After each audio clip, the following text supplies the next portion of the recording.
La narcolepsie est une maladie très rare. Faux. C'est vrai. Faux. Vrai. Parfois, un narcoleptique s'endort sans le vouloir, parfois, il peut le décider tout seul. C'est faux. Vrai. Vrai. Vrai. Il n'y a aucun traitement pour soigner la narcolepsie. Faux. Vrai. Vrai. C'est faux. Le sommeil d'un narcoleptique est déclenché dans la plupart des cas par une mauvaise nouvelle. Vrai. Vrai. Vrai. Faux. La maladie appelée trouble de l'attention et la narcolepsie désignent en réalité la même maladie. Faux. Vrai. Vrai. Faux. Bon, je pense qu'il va falloir aller voir ça de plus près. Alors, les premiers signes d'apparition ont été surtout en fait, pendant son année de CM2, où en fait il s'endormait assez souvent à l'école. Donc c'est sûr que ça devenait quand même plus fréquent. Mais bon, je ne connaissais pas la narcolepsie, j'en avais jamais entendu parler. On a trouvé effectivement les marqueurs génétiques qui sont caractéristiques de la narcolepsie. La narcolepsie, c'est un trouble primaire du maintien de l'éveil. Les patients s'endorment brutalement, il n'y a pas forcément de symptômes, hein. La somnolence est brutale. La somnolence s'accompagne de rêves hypnagogiques, le patient assiste à une petite scène, ça peut être coloré, ça peut être quelque chose un petit peu de farfelu.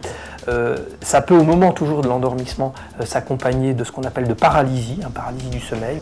Et au moment de l'émotion, ça peut être au fou rire, et ça pourra déclencher ensuite un peu l'accès de somnolence. Mais au moment du fou rire, d'une émotion dite positive, on va avoir une abolition brutale du tonus musculaire avec une entrée en sommeil paradoxal.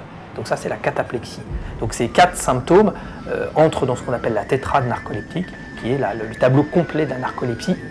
Au niveau de l'école, j'ai toujours des problèmes. J'ai changé plusieurs fois de traitement, donc je suis actuellement en train de tester un nouveau traitement.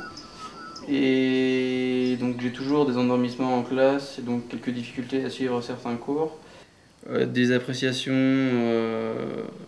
moyennes ou bonnes, mais on me dit toujours que j'ai pas fini ou que j'ai manqué de temps. Et à la fin de l'année, on va dire, ah ben non, il n'a pas la moyenne pour passer dans la classe supérieure. Première question donc, que j'ai pas traitée, donc que j'ai rendu un brouillon, parce que les profs acceptent que je rende mon brouillon. C'est quelque chose que j'aurais su faire avec un petit peu plus de temps. Très dur d'être traité de fainéant, très dur, effectivement, peut-être tes sentiments par rapport à ça, c'est quand même... t'es quand même déçu au bout du compte. Ça déprime un peu parce que même en travaillant, en révisant beaucoup, au bout d'un moment, je me dis ça sert à rien de travailler, de toute façon, j'y arriverai pas. Et puis les notes, elles seront toujours mauvaises. Donc il faut déjà être rassurant. On leur dit surtout aux gens ce que ce n'est pas. Ce n'est pas une épilepsie, ce n'est pas une maladie neurodégénérative grave, c'est une maladie de l'éveil et qu'il va y avoir un traitement et qui sera probablement à prendre à vie, qui est un médicament éveillant. Et l'enfant va pouvoir être éveillé et donc de pouvoir finalement faire tout ce qu'il a envie de faire comme les autres enfants.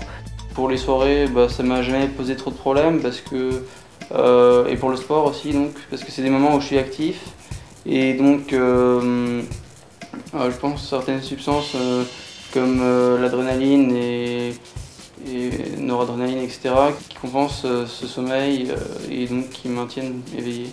Donc je fais du judo et je me suis jamais endormi en faisant du judo.